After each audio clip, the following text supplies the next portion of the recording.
মুসলমান যদি প্রকৃত মুসলমান হয়, ও খানায়ে কাবা, তোমার মতো খানায়ে কাবার চাইতেও একজন মুমিন মুসলমানের মর্যাদা আল্লাহর দরবারে কোটি কোটি গুণ বেশি।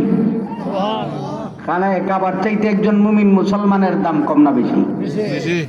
হযরত উমর বলেন, খানায়ে কাবা তোমার চাইতে একজন মুমিন মুসলমানের মর্যাদা আল্লাহর দরবারে কোটি কোটি গুণ বেশি।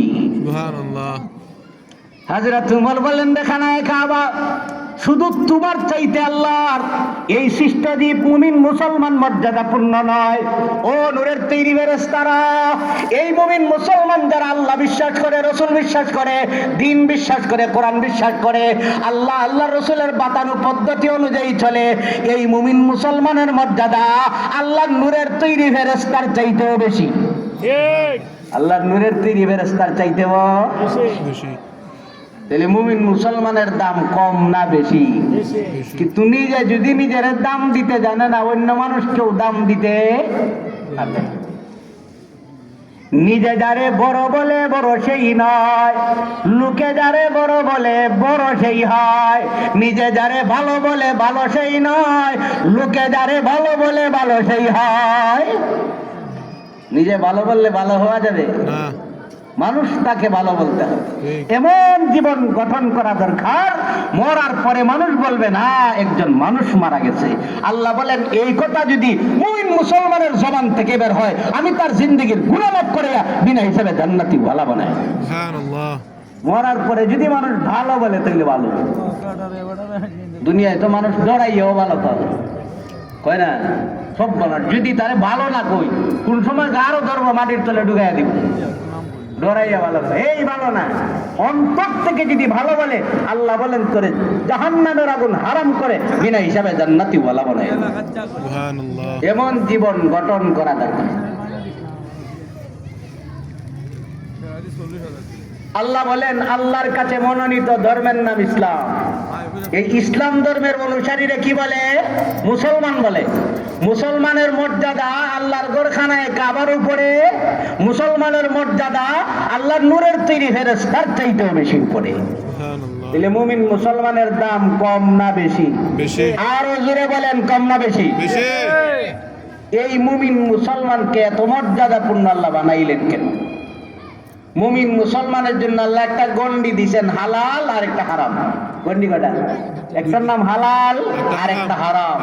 মুফাসসিরিন একরাম তাফসীরের কিতাবে লেখেন, মুমিন মুসলমানকে আল্লাহ এত মর্যাদাপূর্ণ বানাইলেন কেন? মুমিন মুসলমান তার 3.5 হাত বডিরে হালালের উপর রাখবে, হারাম পর্যন্ত যাইতে পারে না। যদি হারাম পর্যন্ত যায়, আল্লাহ আরেক আয়াতে তার সাজা দিয়া বলেন, وَمَن يَتَعَدَّ حُدُودَهُ يُدْخِلْهُ نَارًا خَالِدًا فِيهَا।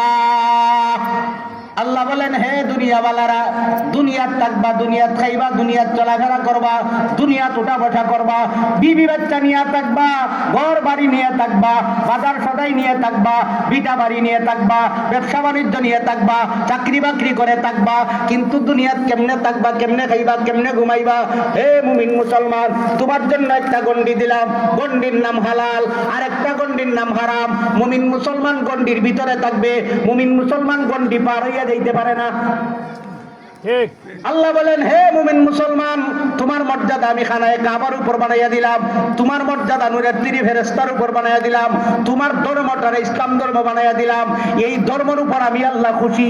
আল ইয়াউমা আকমালতু লাকুম দীনাকুম ওয়া আতমামতু আলাইকুম নি'মাতি ওয়া রাদিতু লাকুমুল ইসলাম দীনা। আল্লাহ বলেন, ইসলাম ধর্মটারে আমি সিলেক্ট করছি, ইসলাম ধর্মের উপর আমি রাজিও খুশিও। আল্লাহ বলেন, রাজিও খুশিও। এই ইসলাম ধর্ম তোমাদেরকে দিলাম, ইসলাম ধর্মের রীতি অনুযায়ী চলবা, ইসলাম বাদ দিয়া ভিন্ন তরিকায় যাইবা না। যদি ভিন্ন তরিকায় যাও, এটার নাম হালাল আর একটার নাম হারাম। আল্লাহ বলেন, হালাল পর্যন্ত তাইকা যদি দুনিয়ার জমিন ত্যাগ করতে পারে, আল্লাহ বলেন, আমার কতগুলা বান্দাকে আমি বিনা হিসাবে জান্নাত দিমু। মুসলিম শরীফের riwayat-এর মধ্যে আসছে, আল্লাহ পাক রব্বুল আলামিন উম্মতে মুহাম্মদিয়ার 70,000 উম্মতকে আল্লাহ বিনা হিসাবে জান্নাত দিবেন। সুবহানাল্লাহ। হিসাবে? হিসাব নাই, বিনা হিসাবে আল্লাহ জান্নাত দিবেন। ফেরেশতারা শূন্য বলেন, সাহাবায়ে কেরাম বলেন, ইয়া রাসূলুল্লাহ, ইয়া হাবিবাল্লাহ, 70,000 উম্মতরে যদি আল্লাহ বিনা